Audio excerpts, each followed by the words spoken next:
All right, Jen, we're recording, so it's all you. Fantastic. Well, welcome everyone. Let's get this show started. I am so excited about our webinars today and in November because we are picking the brains of our most esteemed panelists.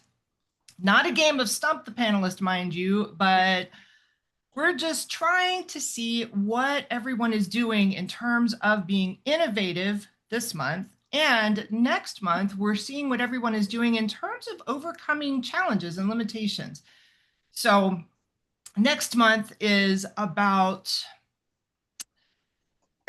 training against the odds. Like, what if you have a budget constraint? What if you work with an organization that's sort of technophobic, that doesn't want to try gamification? Or what if, like me, you teach CE and you're trying to make 50 different regulatory agencies happy with all of their requirements? Some will let you do engagement, some won't.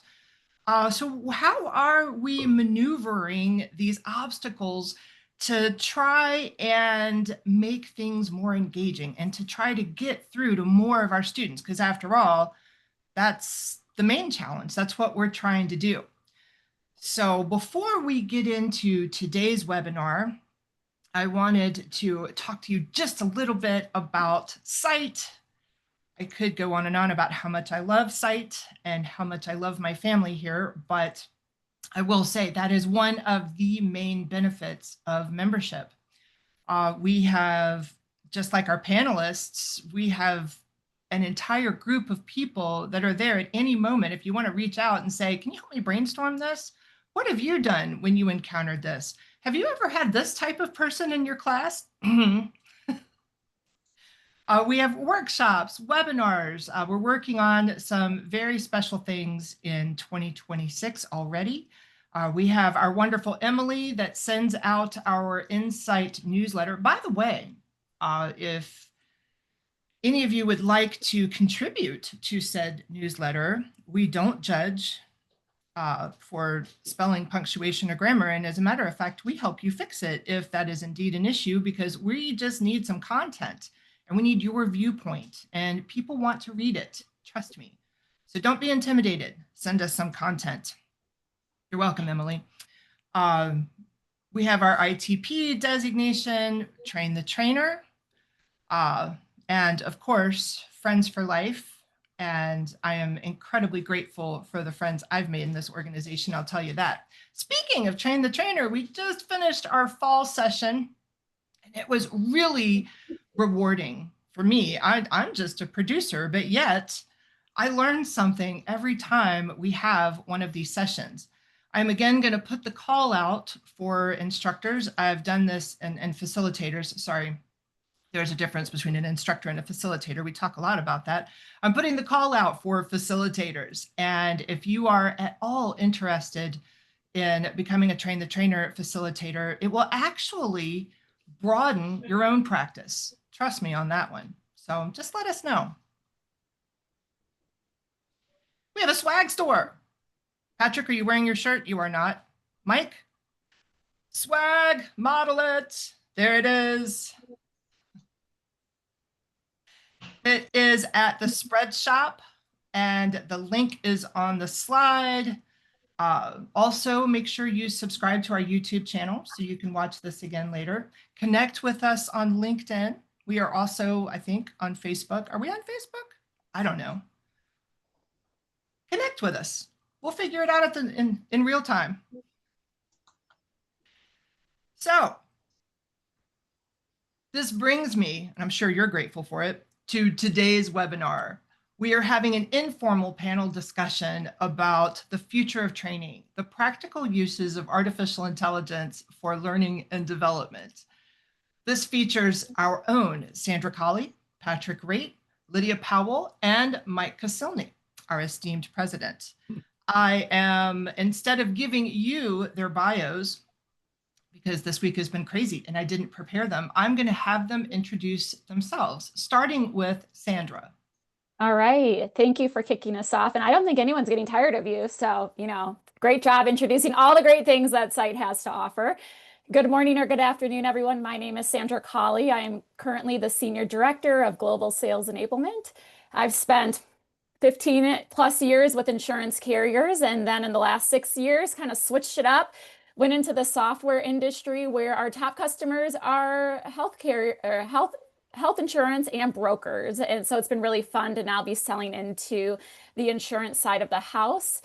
I am thrilled to be talking about AI today. Over the last 6 to 9 months, our team has really been accelerating the tools we're using, the use cases, and let's be honest, AI is changing hourly, daily. So I know I'm going to learn something new from the other panelists and from the other people here, and I'm just so thrilled to have this conversation with y'all today. So thank you. All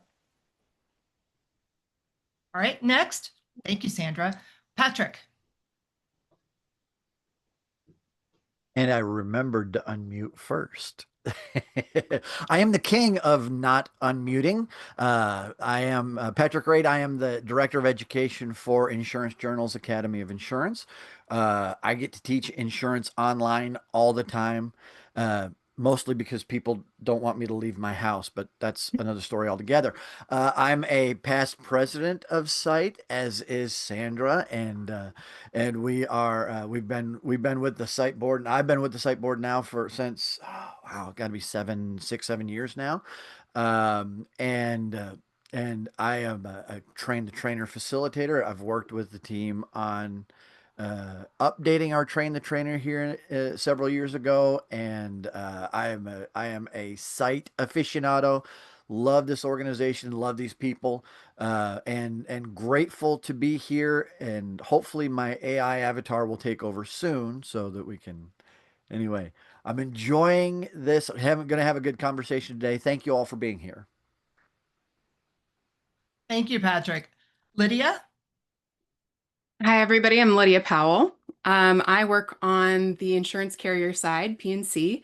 I'm an enterprise training consultant for our team. So I work with our commercial underwriters and our agents that are contracted with my organization and do continuing education, onboarding, experienced education. And I love this conversation too. I'm right there with Sandra. We have done so much as an organization in terms of the tools at our disposal and really getting in there and playing with AI. And I think that that's a lesson that I have learned over the last couple of years where we have really embraced it.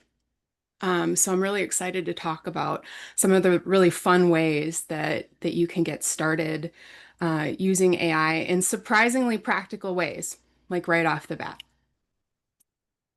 Thank you. And Mike? Everybody, I'm Mike Caselny, and so glad to see some names and faces that have been participating with Site over the last couple of years. I joined Site in 2021, and I participated in the second virtual Train the Trainer class, which was an eye-opening experience. I spent 45 years in the industry on the carrier and agency side, and then made this decision to retire from the sort of day-to-day craziness of working for a carrier and start a business up that is really focused on educating and training. So as someone described me recently, I took about 36 seconds off to retire and then got right back to work and have been doing it since. Currently, I serve you all as the president of Site, and it is an amazing organization of people. I'm so honored to be in this panel. I, like Lydia and Patrick and Sandra, have dabbled in AI as a tool, I think, really, to sort of help move my my business forward a bit. And so I'm very excited to be here. I've got some ideas about things, and I'm really curious to hear not just what the panelists say, but what experiences you all have had with AI and the work you're doing today. So thank you for being here today. We really appreciate you. Thank you, Mike. And I too would like to extend my incredible gratitude to the folks that stepped up to be on the panel.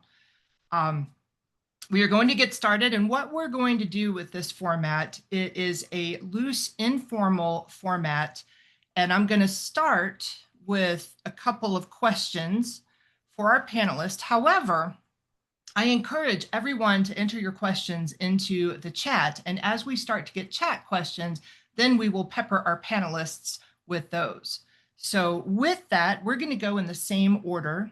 And my first question is, what have you tried so far with AI in training? Now, if you answered that loosely in your introduction, you can get a little more specific in terms of what tools have you tried?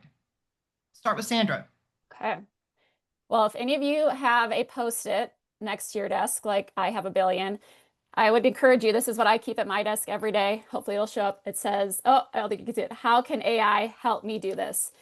And I listened to a webinar and it said, AI can likely help you do something, numerous things every day. And so I just encourage you to think about today, what is something you're going to do and how could AI help you? And so ways that every day we use it, creating new presentations, helping create a content outline for a new e-learning, creating a facilitator guide, a participant guide, and creating visuals to go into courses, creating videos. We've used it for role play situations. So honestly, I feel like the question is, what can AI not do at this point? Which would kind of be my opposite side. I have found a few tools, and I'm sure we'll talk about that I think have strengths and weaknesses depending on the use cases. But really, I think it'll be good to dive into some specific ones further on. But really, I think it's almost anything you're doing, there's a way, maybe not fully to use it, but a way to even partially use it. I would say the number one thing is productivity. There's numerous studies. We all know that, how AI is going to make you more productive. And for me, like the producer side or the sales side, it's been shown statistically that if AI is used effectively, it's going to be a deal accelerator and it helps increase win rate. So I could go on and on. I know there's other panelists, so I'm going to stop and allow the others to go. So I've had this quote. Oh, sorry. No, it's okay. I've had this quote in pink on my back wall for almost 2 years now. And it says, AI, toy, tool, teammate. And I heard that quote from a podcast with Lisa Wardlaw, In the Hot Seat with Lisa Wardlaw. It's one of my favorite podcasts about really thinking about the insurance industry and where technology is moving. And I've taken that and embraced it within our organization. To Sandra's point, what can AI do for you? And of course, everybody started with like playing around with the image generator, right? We had some really silly little questions about like commercial crime that were based on, if somebody robbed a McDonald's, or, what is robbery safe burglary, and we made AI create weird little images to go along with it. And it was in the early days of AI. They were terrible. All of the humans had way too many fingers and sometimes too many legs, and sometimes their bodies were like inside the walls, and you just sort of had to coax it along. But the more that you touched it, the more that you played with it, the more that it was your toy, then you understood how to manipulate the tool that you had. It became a tool, right? You weren't just holding it anymore. And now it is a part of everything that we do, not just in the materials creation, but even in just the construction of the course. I know that today we're going to talk about ethics, which is a huge point for me, and really considering just because you can doesn't always mean you should, but you shouldn't be afraid of it either, right? But how do I ethically use AI to my advantage? But as we move forward, like then it becomes part of your everyday, right? So I start every project now, whether it be for an e-learning or an entire arc of students, with having a chat to build a plan for that, like to really think about my learning objectives, what the best modality is, what I think it is, versus what are some things I'm not thinking about in my development, really making it challenge what I think I know, and using like the models that we know we all have. I know a lot of members of SITE also are members of the Association for Talent Development. And so some of those tools that you have available, and like the Kirkpatrick scale, how do I make this measurable? How do I drive impact? through my learning. What are some questions or scenarios? How do I make this more interactive? Sometimes AI has really surprised me with the quality of the questions that it's pulled for me. One of my most recent favorite things, and then I'll cede the floor, is I love reading case law. I mean, nerd glasses up, but I love reading it. Like 28, 50 pages, 150 pages, a case law. I love it. And I think it was in September, Rough Notes, and I think also the Insurance Journal had a case that I was really interested in going back and reading after I read their little blurb about the outcome and like why coverage wasn't acceptable. And I wanted to read the entire case. So I did. I read the entire case, but I'm like, how could I turn this into something interactive that I could use in one of my classes? What are some ways that I can make this arguably to some people a little bit dry, like a little bit wordy, 28-page case docket seem interesting, compelling? How could I make the story come alive? And it didn't get me 100% of the way there, but it's not supposed to. But it got me about 70% of the way there. And I was able to refine and iterate it to get more of what I needed, right? And knowing, I think, when to stop using the AI and start using your human skills is also part of the AI conversation. That AI is not supposed to be our overlords, it never will, but it is supposed to augment our intelligence. So, knowing if you've got 80% of what you need, refining it from 80 is a whole lot better than starting from zero. So, we've been using it a lot, and it's a whole lot of fun. That's awesome. Thank you, Lydia. Skynet is real. No, I'm just kidding. Patrick. Well, just in case I say nice things to ChatGPT and I say please and thank you, just in case it remembers me fondly in those days. So everything that we've talked about so far, right? This is kind of the direction I think we many of us are going, right? I mean, as I'm developing individual pieces of content, ChatGPT and I are having a conversation about what direction to take it. How's the outline going to play out? And I did discover I put an outline into ChatGPT and said, "Here, develop a PowerPoint for me." It can't do it. It's not good at it. So learn from my mistake before you try it. It thinks real hard, but it's not there for it. But I tried. I've tried others.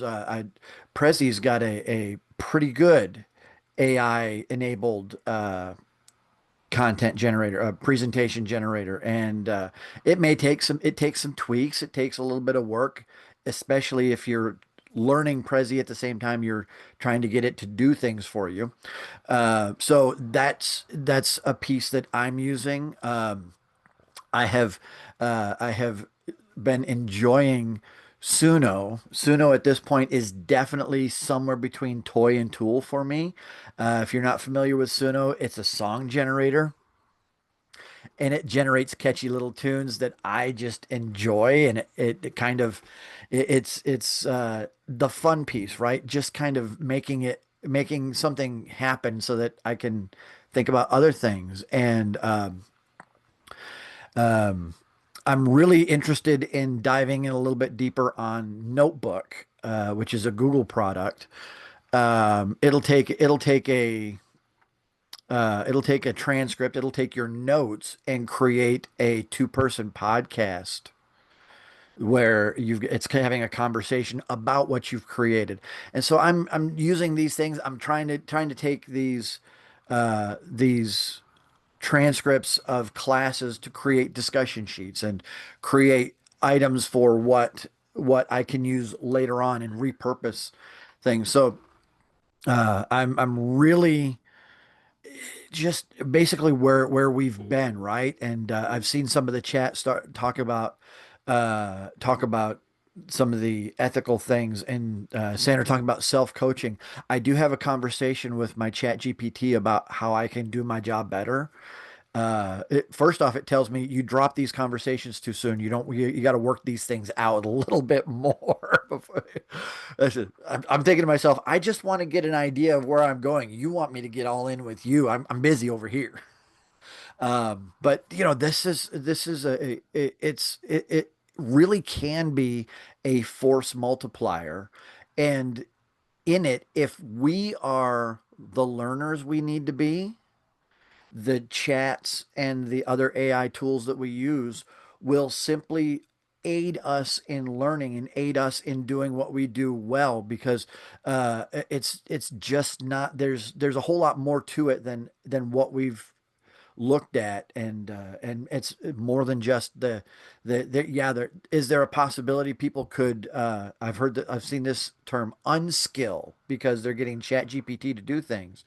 It's possible, but if we're smart, if we're the people we already are, that's less likely to happen. That's where I am with it. Thank you. We do have an excellent question from Steve Freuchen that I'm going to pose to the entire panel, but not until we hear from our esteemed Mike. Yeah, I would tell you, probably everybody on this call dreads this one role that we all have, and that is to create learning objectives. And I will tell you, the first thing I tried with AI was that. So I fed in what I wanted to talk about, and you have to be very specific. The more specific you are about what you're trying to identify, the better it is. And I'll put in there, using Bloom's taxonomy, please create learning objectives for this idea, this presentation I want to do, and within seconds. And the beauty is, then you can sort of prompt it even deeper. And so it has changed my world in terms of that. I mean, every time I create content, I'm going to propose it to an organization, hopefully that they'll bring me on to talk about it. It solves that. I think the other thing that's interesting, and if you haven't played with AI much, put your resume in there and ask it to write. And Jen has a really great example where she wanted it to be flowery, and it referenced flowers throughout what her resume was. But I've done it and say, kind of make it humorous or make it a little lighthearted, because I mean, the resumes are kind of boring, right? Just a list of stuff. But it's a great tool for that. A friend of mine referred me to this book. It's interesting. It's a guy by the name of Rob Berg, and it's titled The Consultant's AI Companion. I just got it. I'm about 2 chapters in, but he gives and it's in his name, but in the back he gives credit to ChatGPT, because the entire book was created through ChatGPT. And then he, of course, tailored it to what his role is. And what he's saying is that what others have already said. AI is a great tool. It can gather things together for you. It's about 80%. If you try to make it 100, it's not going to happen. If you try to do PowerPoint, there's no pictures. So if Mary Brueggemann's on the call, I don't see her, but it's a bad place to create a PowerPoint because there's no photo, no pictures, no nothing, just words. But it's a great tool to sort of organize your thoughts. If I want to do something, create some content that's specific to a specific coverage form or whatever, I use AI and that form to sort of structure that, so then I can put my touch on it and the knowledge I have of whatever that form is. So I think from that perspective, it's pretty good. There was a comment in the chat, though, that got me a bit, and I may defer and let Jen ask the question, but play around. If you're not in there playing around, play around with it. It's fun. I had ChatGPT create a cartoon image of me. I put it in the chat. I noticed Ruth put her Barbie doll one in there. It's fun to do, but you have to be careful because you might end up with 6 fingers on one hand and 4 on the other. Or if you're using a logo, they may leave the part of the logo out. But there are other tools for that. I know Heather Blevins is on the call. She suggests using Grok. It's a good image creator. Play with this stuff because it will. I really believe it's going to change our lives. I really believe that when you can take content that you want to deliver and sort of synthesize it down into meaningful slides, if you will, for a presentation that you can speak to as opposed to speak about, or speak about as opposed to speaking what the words are. I think it transforms how we do things. I really do. I completely agree. So we have a question, and my chat just lost it. Where are you? There you are. From Steve Freuchen. I apologize. I was posting a link in our chat and I totally lost my train of thought. Choo choo. So Steve asks, have you an experience creating training that includes real-time interactions between a learner and the AI bot? What did that look like as a CE course? I'm sorry, what did that look like? Stop. As a CE course, what limitations would state regulators impose? Now, before our panelists chime in, I am going to answer my observations on that last part. I do know as a CE instructor that there are, to my knowledge, at least 5 states. Off the top of my head, I think Illinois is one, New Mexico is one, I think Colorado is one, where they're starting to amend their regulations to include requirements for a live licensed instructor. Not necessarily in person, but available to answer questions in some respects. Sometimes they want the webinar to be in real time. Sometimes they just want a person, a licensed instructor, to be answering questions at the same time. It depends on the state, obviously. But it's becoming readily apparent to me that some states are seeing the emergence of these AI bots answering questions, and a few are becoming not very thrilled with that idea. So I would definitely keep your eye on that. And with that, would any of our panelists like to chime in about the use of AI bots? Has anyone tried that? As far as role play, I think that was part of the question too, right? Like AI role plays, or did I? I'll just say that we have LinkedIn Learning as part of through our company. And so if you have LinkedIn Learning, there is a role play feature, and it is great. So like if you have a new product coming out, or something you need to train on, you can literally create this in about 5 minutes, and then if I'm the person who's being coached, I would just start talking, and then it replies, and you can have this long conversation afterwards. It gives you a full report within there of what you did well, what could be done differently.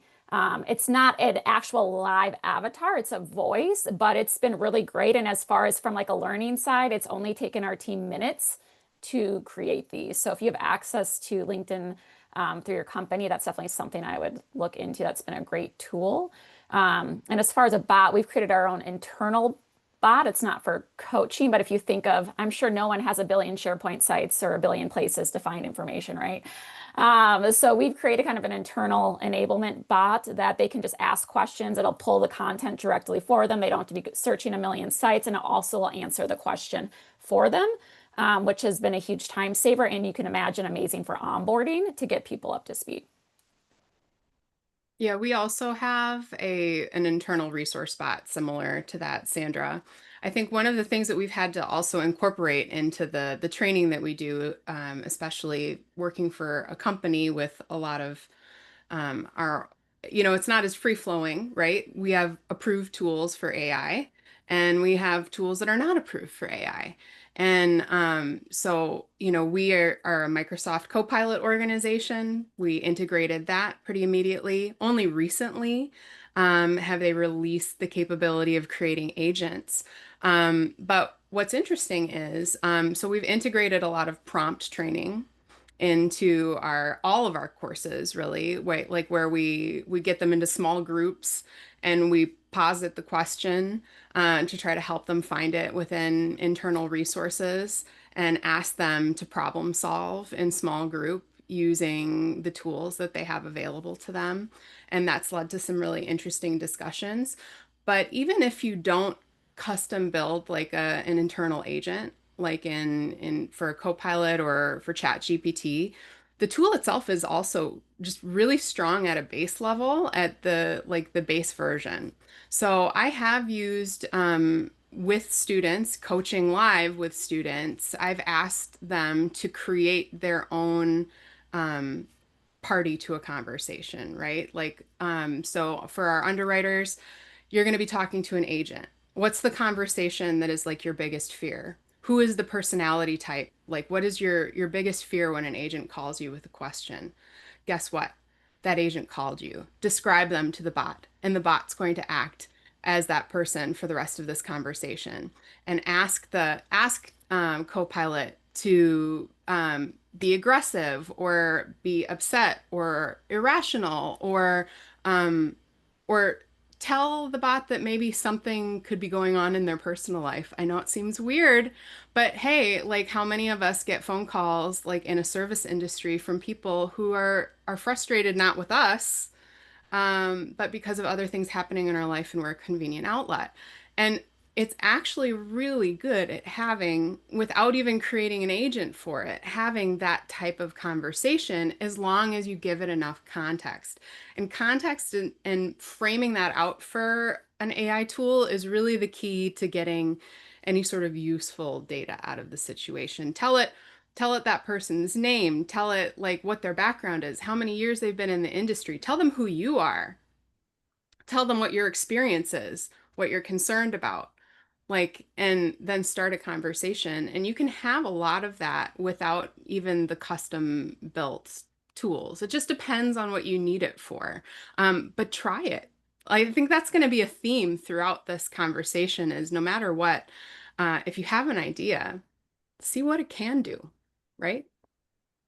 Hey, Lydia, we have a question from Trey. It says, do you see a lot of latency with your internal bots? Are they hosted internally?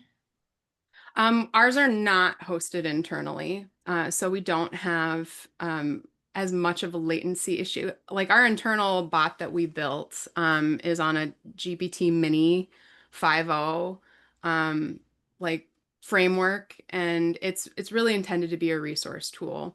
So it responds a little bit differently than Copilot. Copilot's our conversationalist, and now we have our Copilot Pro user base that has access to Copilot at work, and we're finding that people are actually getting similar and, dare I say, more in-depth questions from the Copilot than all of the tuning that we did on our bot, because now it has access to all the SharePoint databases.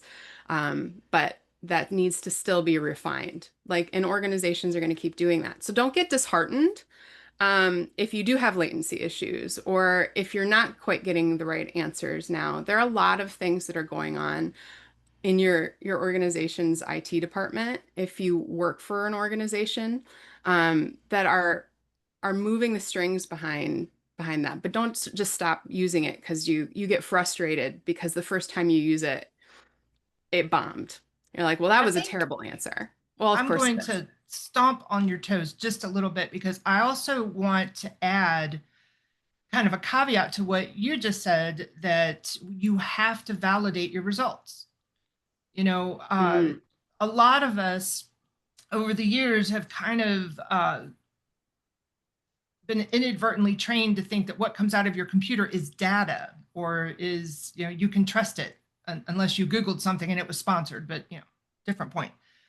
But a lot of what comes out of AI absolutely has to be validated. And to to Steve's point about using a bot to interact with students, I think this idea that Sandra and Lydia just brought forth about using it in role plays and situations like that is absolutely brilliant.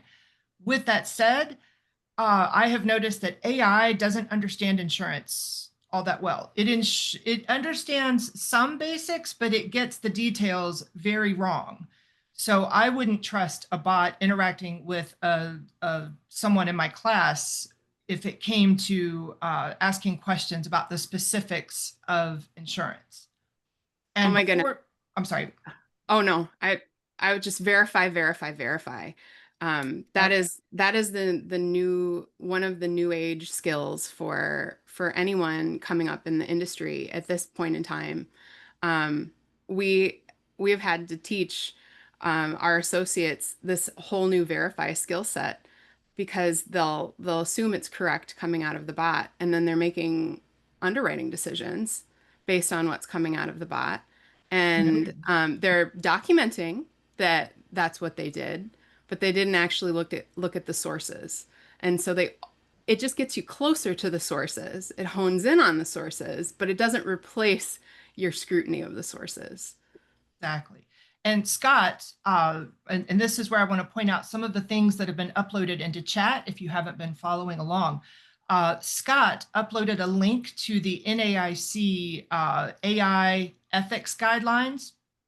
That is a wonderful thing to have on hand, and you should absolutely review it.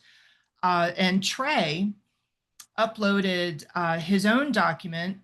Trey Perez uploaded his own documents about using prompt creators. And Trey is a great resource with this. And if you look at his prompt creator, it is a great illustration of the fact that you have to be very detailed in what you want. When you're using prompts with AI, you have to give it perspective. You are a trainer. You are one of the people in my class. You are an auditor. I've used that before. You are an auditor. You are a quality control expert, making sure that that I'm talking about XYZ. If you give it perspective, it really helps with the output. You have to give it the complete parameters of what you want. The AI tool itself is so conversational that it's easy to skip some of these steps thinking it will just know. It doesn't just know. Let me see. And then Mike put in a link for a book called, Mike, what's the book? AI for Consultants. Unmute yourself. Sorry, I was looking at Trey's prompt creator. It's the Consultant's AI Companion by Rob Berg. But yeah, Great. And interesting book. Like I say, I'm excited to read it. Ruth put the link for that in the chat for you. What else have I missed?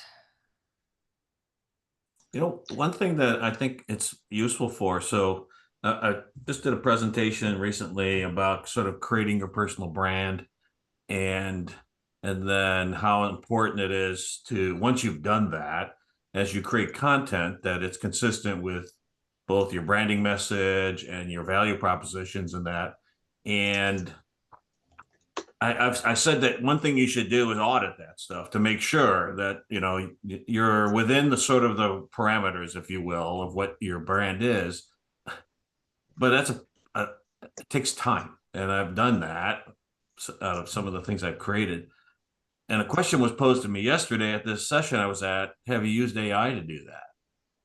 And I hadn't even thought of that as a possibility. So I created a prompt. I haven't run it yet, but I created a prompt that says, go to these places where my content is using my brand statement and my value proposition.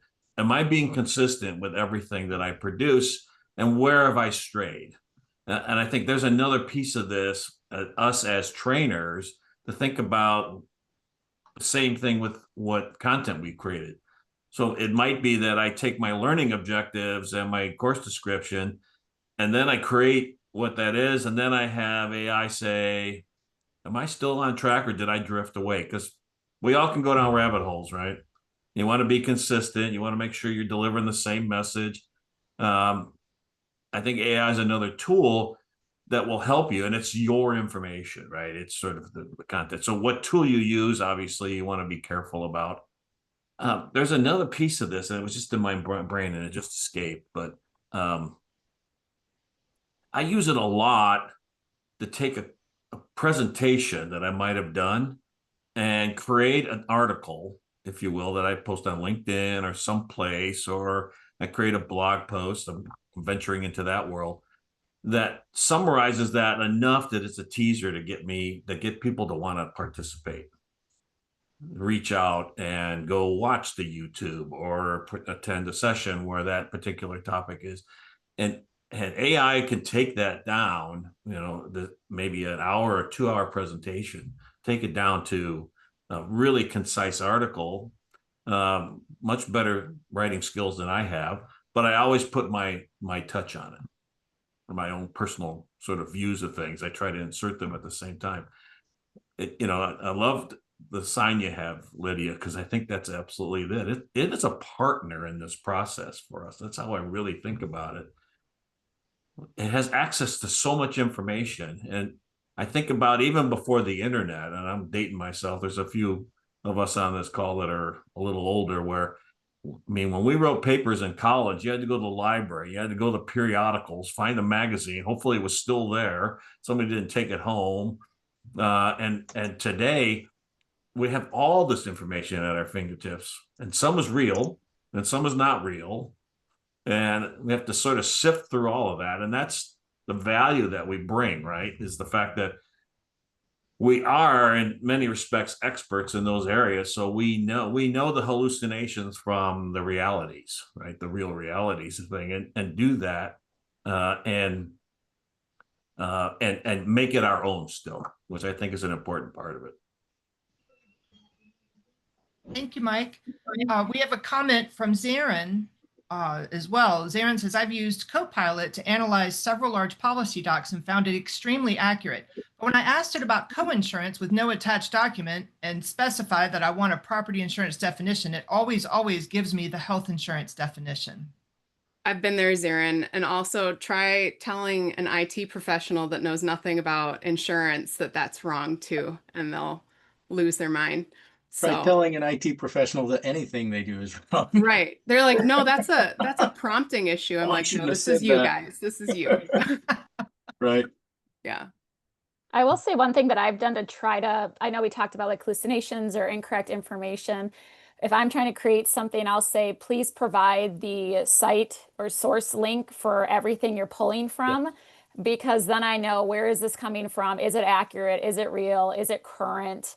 And that's been really helpful for myself. And we did a poll of our team and people are still untrustworthy. That's one of the top concerns about what's coming out. And so I think that's a helpful way to show them where it's coming from and help them validate too. I do that all the time, Sandra. Yeah. Zarin, what happens here stays here. Okay. This is sort of a safe zone. So Thanks. I mean, I said, tell me about the books that Mike Cassoni wrote. And it gave me 4 books. Well, I've only written 2. So I thought, well, maybe there's another guy named Mike Cassoni. So I went to Amazon to try and find this book, and it didn't exist. Neither one of them did on Amazon. So I'm thinking, well, okay, not everything is sold on Amazon. You might think it is. So then I asked ChatGPT, I said, I can't find any book written by this person's name, which is me, anywhere. And it wrote back, we made it up. I mean, it admitted it outright and said, oh, it's just made up. I'm like, oh, I've come out and said, I copied the sentence. I said, is this a hallucination? And it just simply said, yes. Yeah. So it's just manifesting that for you, Mike, manifesting those next 2 books. So. Sorry, it's a great title. I might write the book. You need to get working. I was researching a coverage question for a guy, and I had to interpret this I couldn't find anything in the IRMI annotated policies. But it was vague, and I'm searching and Googling, and finally I asked Copilot to find me some case law on this situation. It made up like everything. It cited 3 or 4 different things, had links. I went and read the links. I'm like, that's not what that is. So you have to be careful. You have to be careful. Sorry, I should be quiet. I'm not. It's like Trey suggests, it's all about how you prompt it. You have to be very, very specific. And keep in mind that what doesn't work today may not always be as broken as it is today, right? Most images that you get now have 5 fingers on each hand. And so some of those things are going to improve over time. They're constantly improving. So, but I always think about, I think this kind of refers back to like the ethical considerations that I think with AI is this a job for AI or is this a job for me? And sometimes I come to a point where if I need research, then I'm definitely going to start there. If I need a thought partner, or I need to be challenged, I definitely start there. But ultimately, like there are decisions that we need to make that ChatGPT doesn't have ethics. ChatGPT is coded. ChatGPT doesn't have empathy. ChatGPT can simulate what people infer as empathy, right? So we can't diminish like the human side of what we're doing, but it doesn't mean that we stop trying to find new ways to utilize this. This is the future. And you know, I think when I've sent out surveys to my entire organization, my underwriting team, um, since we started implementing these chatbots, because I really wanted to understand, similar to Sandra, like what are people's fears? How do they feel? What's their comfort level? What's their confidence? And I think people's biggest fear is that they've already been left behind somehow. And the reality is, as long as you continue to be a lifelong learner, you're not going to get left behind by the AI era. It is an era, and we're in it, and it's not going away. So we do have to embrace it. And I think in learning and development, especially, we are in the perfect place to be change makers for our organizations and to be able to help them measure impact. And that's actually a way that using AI tools has helped me in our organization because I like to bring new things to our organization, and I also like to break things in our organization. And so being able to measure the ROE and the ROI of the programs that I'm doing, and then to be able to pull that up to a C-suite level, right? You know, I'm reporting up to my manager, who's reporting up to the director, who's reporting up to the VP, who's having roundtable discussions about what's happening in the organization and how people are feeling, what's the temperature. You know, Acrisure just had laid off 500 people in Michigan. Like, am I going to be left behind by AI? Everyone has these fears, and I can put words together based on the surveys that I've done. They're not even all in the same format, but I can put the surveys that I've done into Copilot, and I use their notebooks feature. And I have ongoing conversations about long-term projects like our AI implementations with that. And then I create one-pagers quarterly that I send up to my manager that she uses to report back up the chain of command. And because of that, we've been able to add tools to demonstrate that there's a need for ongoing training. That this isn't just, I've heard some people say that this is just like learning to Google. You know, nobody taught me how to Google, so nobody needs to teach me how to use AI. And nothing could, I mean, sure, if you don't want people to be effective, but it's interesting, since we're in learning and development, we're poised to be change makers and helping people embrace these things and helping people feel valid and like their careers have longevity. Amen. Well said. And to add to that, you know, you were talking about utilizing new tools and breaking things. Sandra brought up my current favorite AI tool, Gamma AI. Has anyone else used this? You could just put in 1 to 2 sentences and it creates a full-on PowerPoint. What? With branding and images, etc. There's a free version. Just need to ensure what data you put in is okay if you test. Is anyone else using this? And why don't I know about this? I love it. I ended up paying for it. I think it was like 200 annually, which for how then obviously knowing your data is being kept within your own account, but you can add your own theme, you can add your own logo, and I can just put in, you know, obviously if you're doing detailed insurance, but for example, if you're doing like a leadership training, you can say create a leadership training on this, here's the top points, and it will create literally like you see it in front of you, 20 slides for you, and it's done. I mean, obviously, again, you got to go back and you got to make changes, but it's definitely worth testing out the free version and just seeing how it is. And potentially, if you find it useful, you could put in a case. I feel like it's a low expense for what it can do. Absolutely. I don't know about y'all, but I am in my current iteration having to teach with PowerPoint slides. And when you've done that for a while for yourself, and I know the people in our classes have to feel this way, all the images start to look the same. So having tools like that is absolutely. Okay, so how about Steve says, I've been more satisfied with asking, oh, we're back to talking about the bot. I've been more satisfied with asking the bot to write the content in a way that connects with a learner. Example, what's in it for me? And that's great, but I'm finding the details, which are what I want to get across, are pretty lacking. Is this a typical experience? I can answer this if nobody else wants to. I can. Yeah. Go right ahead. Absolutely. It is a typical experience. You have to prompt, like just continuously prompt it to hone in on where you're trying to go. And it's never going to get you all the way there. But hopefully it gets you closer. I love that I do that too. I give it my audience when I'm trying to build learning objectives or develop content on a situation. I'll also ask it, and I get better responses if I start by, I'll tell it what I want and then say, is there anything else you need to know before you give me an answer? And typically it gives me a list of like 5 or 6 questions that it would like additional detail on before it starts to generate something for me. So it's helping tune it before you get your first answer, but it'll never be a one answer development process. I don't find that, at least for me, AI hasn't made me more efficient at this stage. It doesn't make me more efficient today, and it's not going to make everybody more efficient today. It is with email.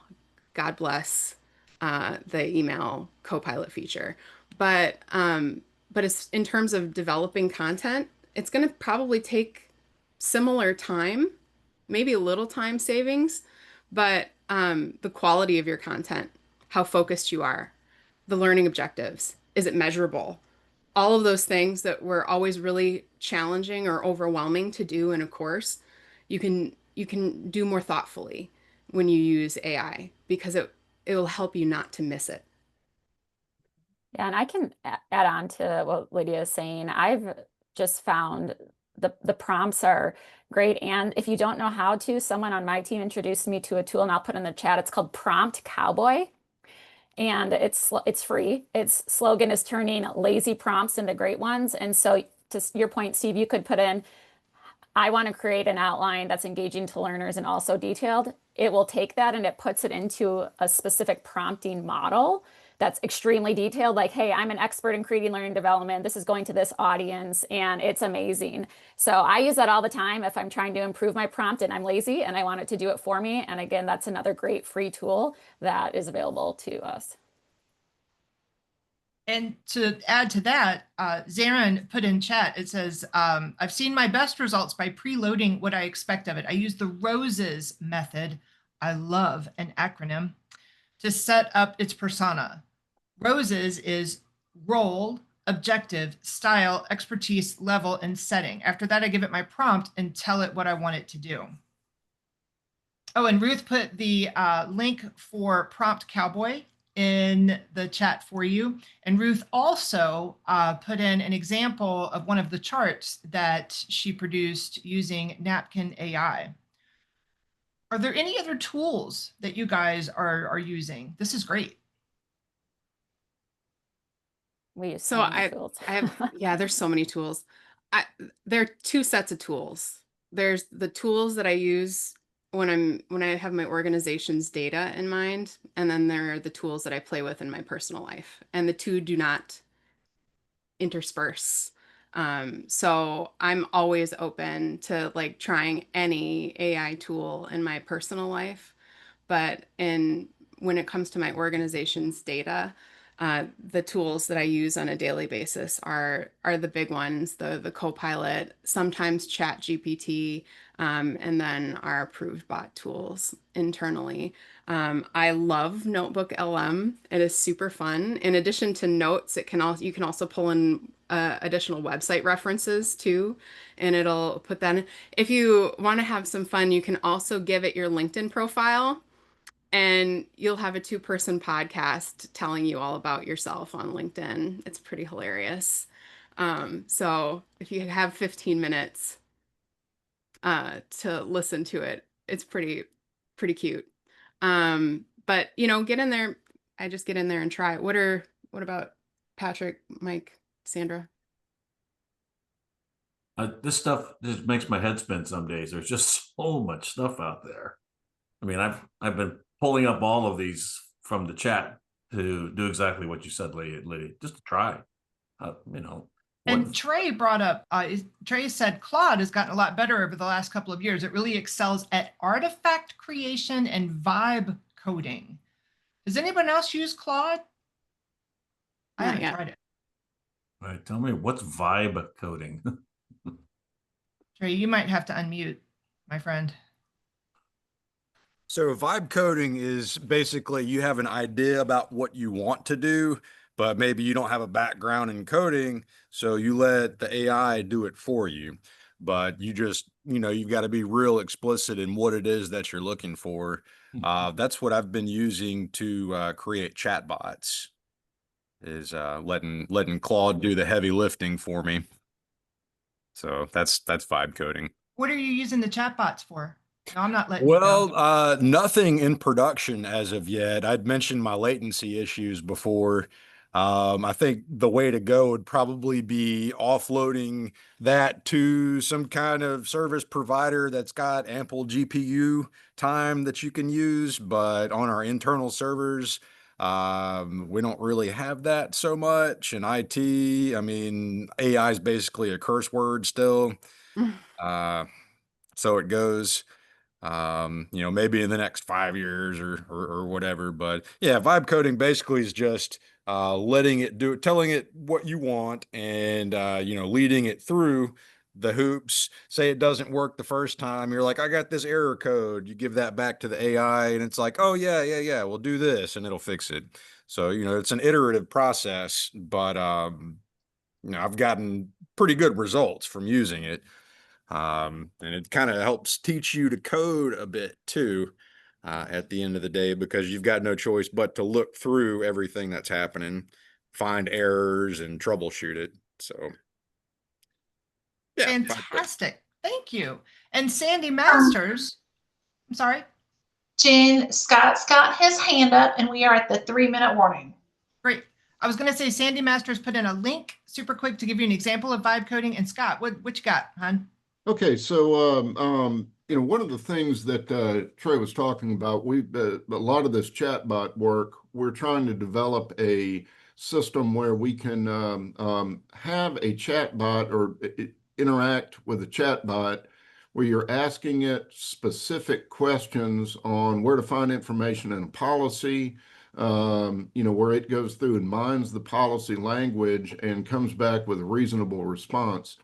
We've Trey's gone in and adjusted the settings on it to try to get accuracy, and we've had limited success. It's not ready for prime time yet, but so that's one of the things we're looking at doing to help train new agents, new adjusters, underwriters, how to go through and extract answers from all of the various policy forms that we've got. And when he talks about latency, that's where we get into an issue, because it's volumes of data, but we're trying to restrict the answers to just the policies themselves. We don't want the bot to go out there and hallucinate and create nonsense answers just to try to make us happy.